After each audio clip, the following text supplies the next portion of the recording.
Let's continue our study of accessing and changing objects. Here's our problem statement. You run a University of Oklahoma sports website called oklahomasports.com. You've posted some polls that are getting pretty odd results, so you naturally suspect students from the University of Texas have infiltrated your website. You want to find the number of users from the University of Texas that have logged onto your website. Now, their domain name is utexas.edu. Let's assume there's a file of user email addresses that's available for our use.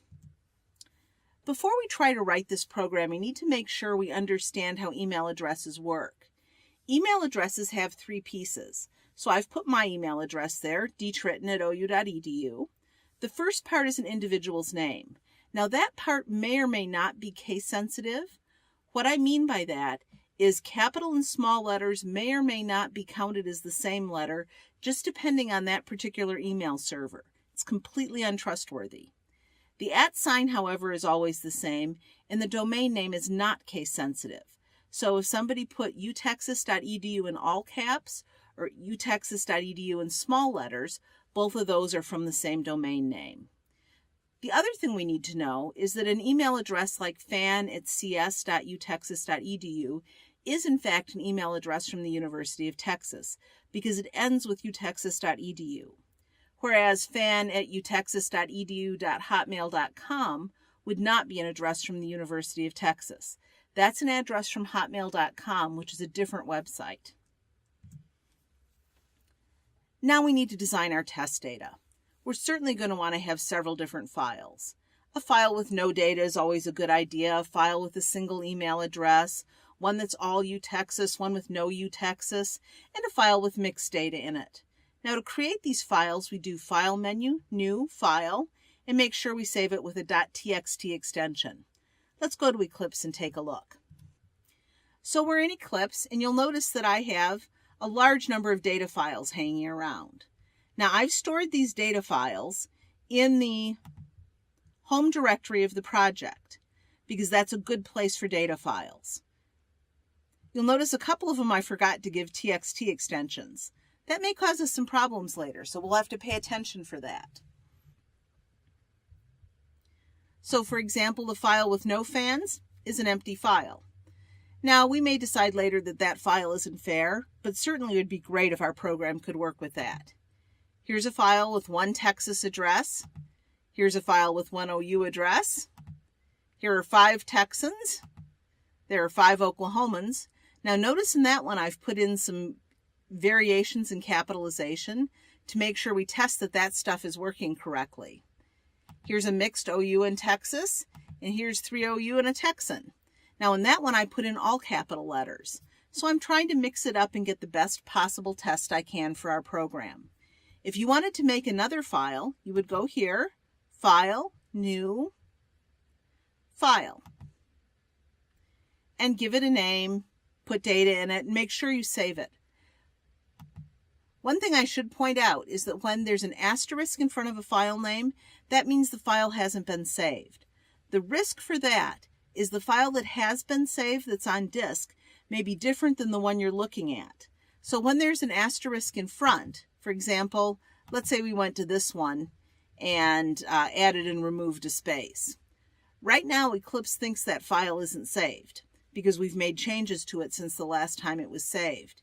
If we were to debug at this point, maybe I put some other data in there like that. The problem is that the file that's saved on disk only has that first email address. So this is a very difficult problem to find. In other words, remember to save your files. So here's File and Save. The next thing we need to do is design our program. We're going to have 2 methods that we need. The first one will be count email in domain, because that's clearly one of the functions that we're going to need to have separated out. Now, the parameters on this are a little bit challenging because we could have a scanner, we could have a string for the file name, or we could have a file object. Any one of those would be acceptable. The question is which one is best, and I don't think every Java programmer would agree on this. My preference is to pass in the scanner, because what it does is conceals the details of the file name in the file from the count email in domain method. So all that method needs to do is that it needs to get a scanner from somewhere in order to open the file. It doesn't commit it to having to read a file on disk. So for example, we could attach a scanner to the input and have it still work. Making methods as general as possible is one of the things that computer scientists like to do. The other thing we're going to need is a string for the domain. And of course the return type will be int because counting is going to return an integer. The second method that we're going to want is getScanner. So if I'm taking a scanner as an input to count email and domain, then this method needs to return a scanner. Now, at this point, we could type in file names like we've done in the past, but that is really error prone. It's so easy to make little mistakes. So let's find a different way to do it. We're going to use a JFileChooser. Now, this is another class in the Java API. This is what we call a GUI class.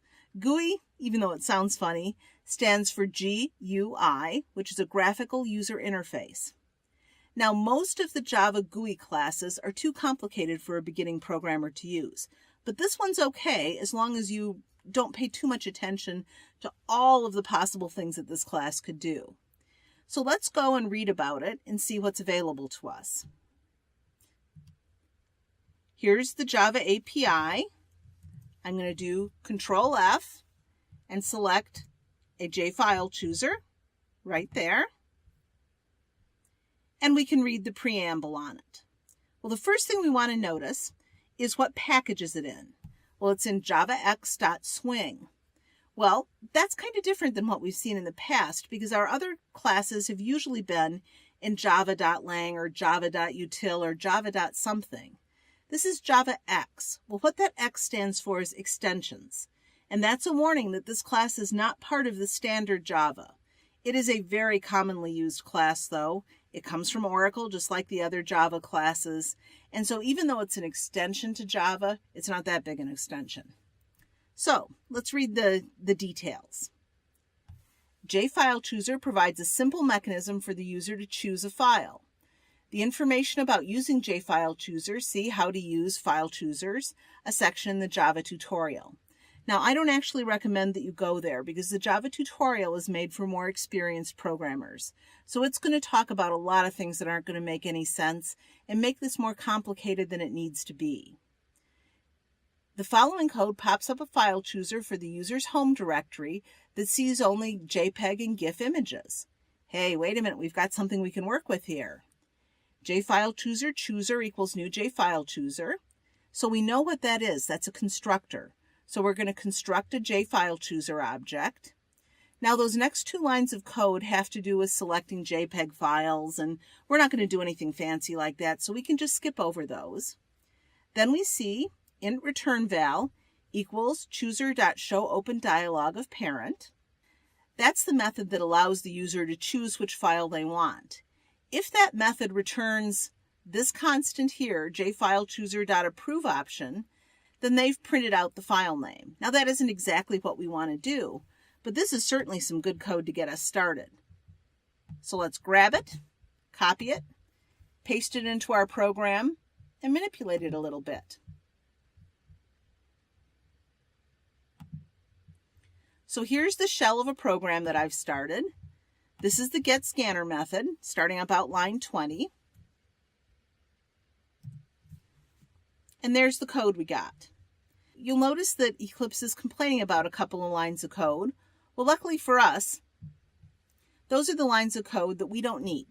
So we can just get rid of those. Now, the reason that Eclipse is not complaining about the existence of the JFileChooser is I've done the import statement up above. Right now, Eclipse has folded it. The way to tell that Eclipse did that is because there's a little plus over here near line 1 and because it skips from line 1 to line 5. If you always want all those things viewed, leave the minus open. Okay, now Eclipse is complaining about something here, and that's the fact that we don't have a parent window. Well, a parent window would get into some complicated GUI programming, so we don't want to do that. It turns out there's a little trick we can use, and that's that showOpenDialog does accept a null parameter. So that means we don't have a parent. In other words, this JFileChooser is going to be the only window in our program. Now the next thing we might want to think about is what we're going to do with this. Well, if we approve it, instead of printing out this, what we want to do is to create our scanner object. So this returns the file name, and what we want to do is return a new scanner made up of a new file from that particular file name.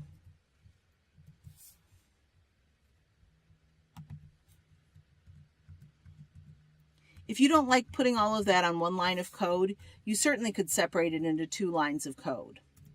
You'll see that the API is also using the curly braces that I don't like, so I'm going to fix that too. Now is a great time to run the program and make sure it's working again.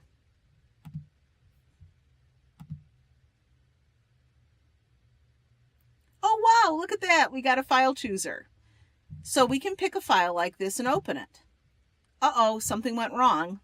Notice that threw a file not found exception. We picked the file in the file chooser, so we know the file is there. Don't worry about what file it was, by the way. The problem here is that Java was looking at the wrong place to find the file. It was actually looking in my home directory when we wanted it to be looking in the project directory. Well, we're going to have to figure out how to fix that. So let's go and look at the API and see what we can do. Well, looking at the API gets really complicated here because this is a complicated class. We don't know what nested classes are, so we're just going to slip over that.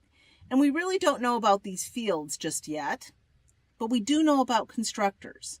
So let's see if there's a constructor that could help us out. We'll take a look at the second constructor. The first one is the one we use, and notice it constructs a JFileChooser that points to the user's default directory. Well, that wasn't actually the directory we wanted. What we needed was a JFileChooser that points to a current directory. That is one that we wanted to pick.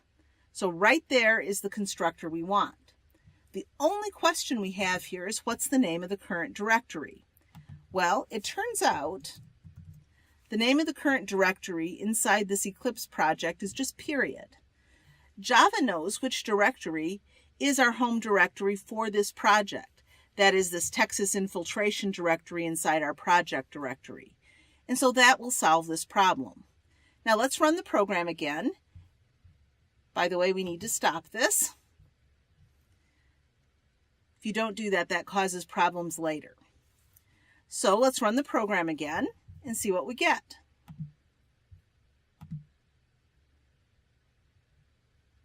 Now look what happened. It opened the files in our current directory. Now we're not seeing anything from it because we're not doing anything with the file just yet. The next thing we might want to think about is what's going on with this return null. That doesn't sound like a good thing to be returning if we're counting on the scanner to be able to do our work later. So what we really need to do is figure out what to do if the user clicks cancel instead of accept. Well, what we need to do is to loop here until the user accepts. Now I'm putting this in another one of those weird infinite loops.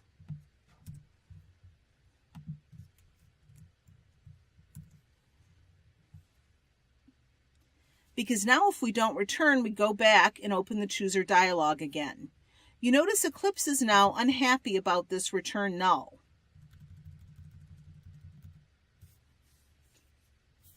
But that quiets it down. I'm going to add a comment in that this is the end of the while, because that will make it easier to find our way around this code. So let's see what happens now when we run the program.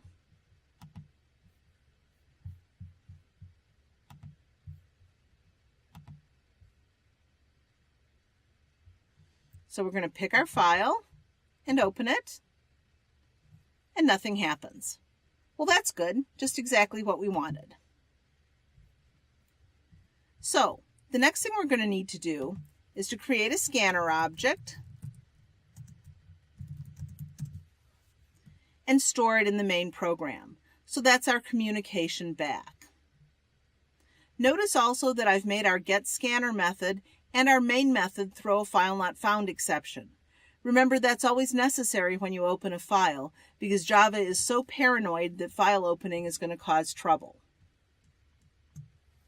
So these are the improvements that we've made. To return the file, we had to include a file not found exception, and propagate it not only in the given method but in the main program. If the user didn't approve, we added a while loop so they could repeatedly select another file. And then we selected the project directory instead of the default directory.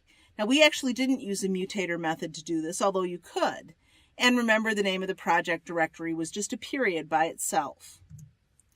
So the next thing we need to do is implement count, email, and domain. We know the email addresses will be read as strings because that's what email is. And the address will have to be in the domain. So let's go to the API and see what the string class has to offer.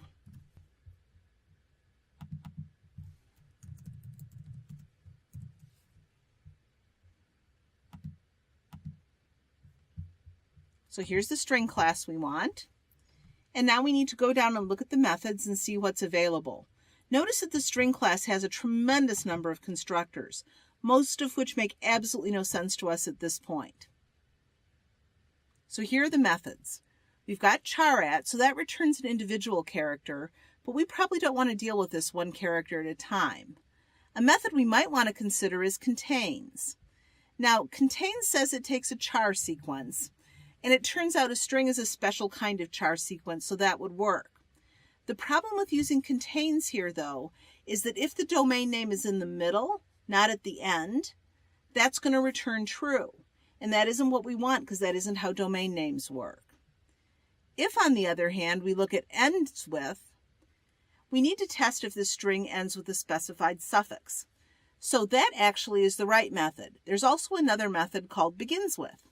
So we have a lot of options to choose, but ends with is the one that's really going to work for us. So now we're going to go to this method, and we're going to loop through the file. So while input.hasNext. Remember that all of our emails are going to be one single word. So hasNext works. We don't need to use next line and worry about all that end of line nonsense. So we'll have a string email equals input.next, and if email.ends with the domain that we asked for, that's when we want to increment our counter. We haven't actually created our counter yet, so we better do that. Remember that local variables and methods, like count is here, have to be initialized.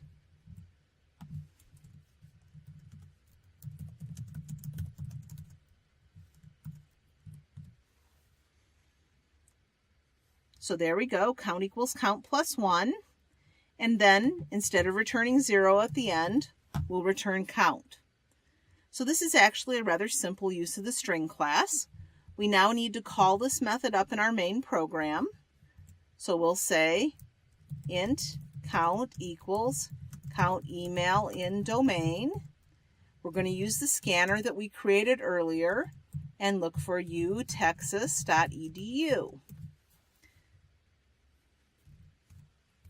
And of course, we want to show some output to the reader. There are plus count plus users from utexas.edu in the system.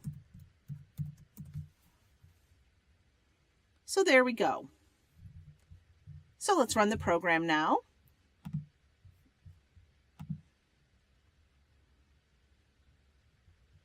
So let's start with one OU email address. Now we know that we're not going to find any Texans there, so there are no users from Texas in the system. That sounds good. Now let's run the run with one Texan. There's one user from UTexas in the system. And notice that we've got a little problem here with there is versus there are. That's something we might want to fix if we're going to get super, super picky, but let's let it go for now. Let's see what happens with no fans.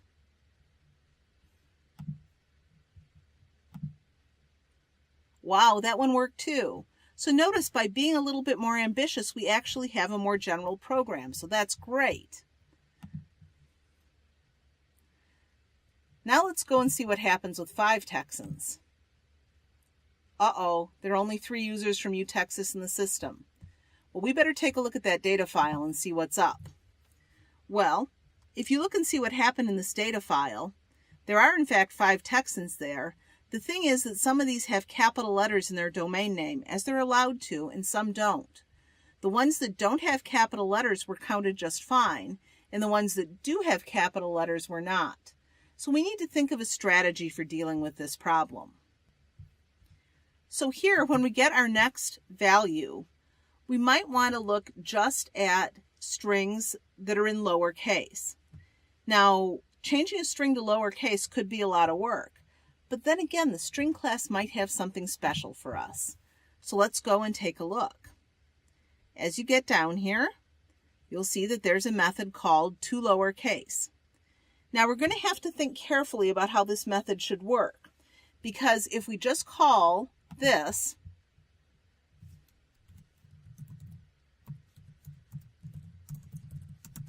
like that, email.toLowercase, let's see if that actually fixed the problem. It seems like it should, right? Because we've asked it to change email to lowercase. Now this 5 Texans was the one that caused trouble. And we still have only 3 users. Uh-oh, we've got a problem. Well, let's think about this for a minute. Remember that string objects are immutable. That is, they can't be changed. So email.toLowercase cannot possibly change the contents of email to being lowercase. We need to read our documentation a little bit more carefully. So here's the documentation back in the API. This converts all of the characters in the string to lowercase using the rules of the default locale. Now, all that default locale stuff means is that it's going to work like American English does for us, so that will be fine.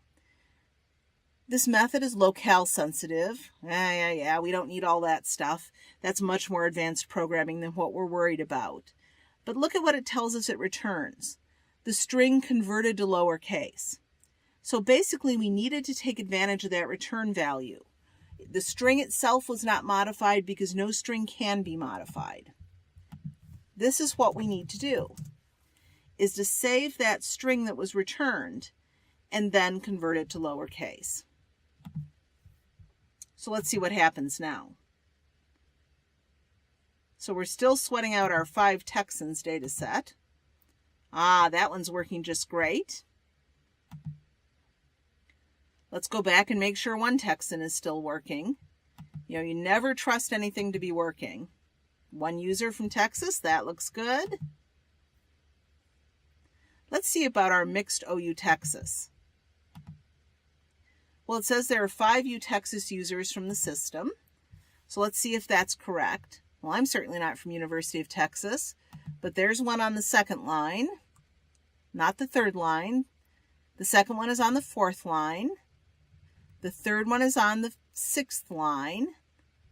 The 7th line and the 8th line all have U Texas people. So that is in fact 5, which is the correct number of users in the system.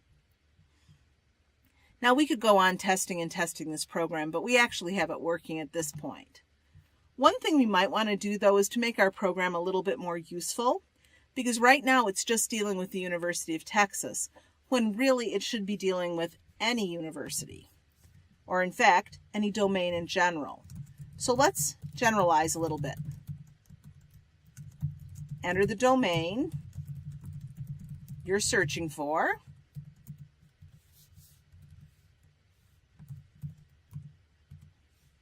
Now here we're going to need a second scanner because this is the keyboard we need to get a response from. So we need 2 different scanner objects.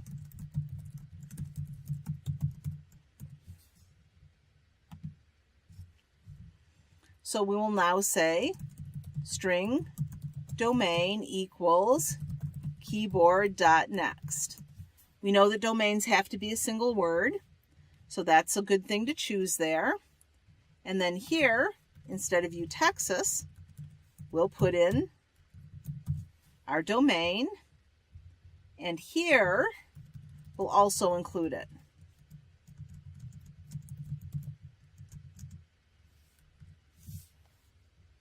Well, let's see what Eclipse is unhappy about now. It says we have a double quote together. Let's look and see if that's true. Oh, I see what the real problem is. I forgot a plus sign. There we go. Now Eclipse is happy again. So we should now run all of our test data again.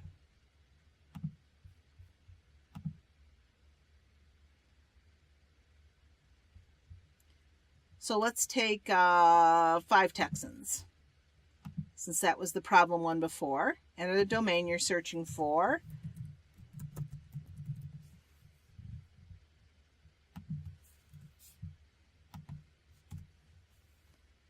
Uh-oh, no users. Wait a minute, we had 5 a few minutes ago. That's bad. Well, if you pay attention to what I did, I tested with all caps.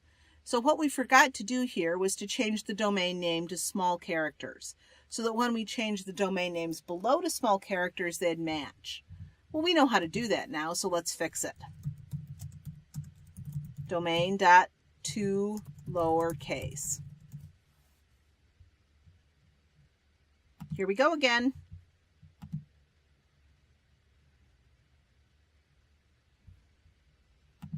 Five Texans. The domain we're searching for is utexas.edu.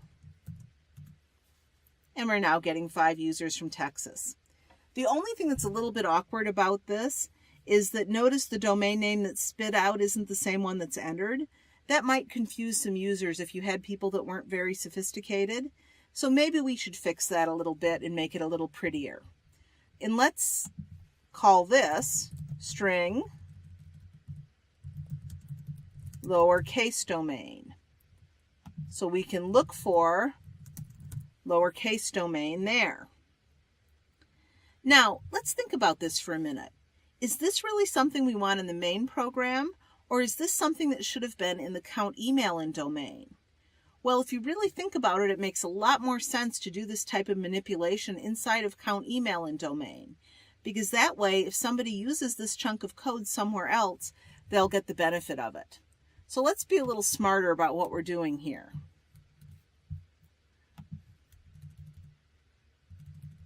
Let's pass in our domain as it was and print out our domain as it was. But inside here, let's make our domain lowercase.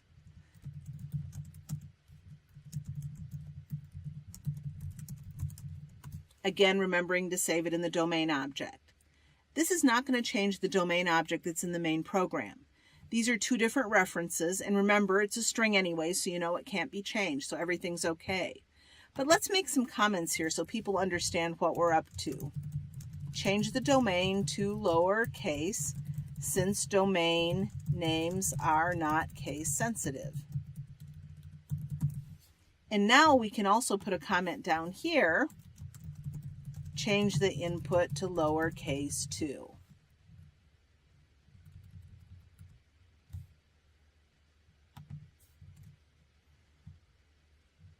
So after beautifying a little bit, let's run it one more time.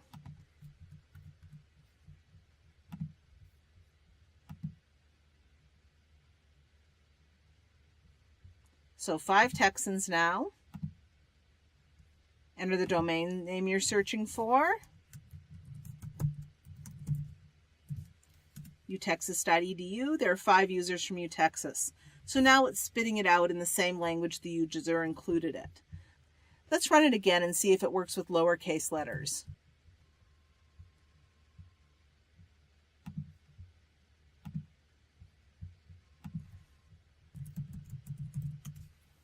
Now really, we should go back and rerun all of our test files.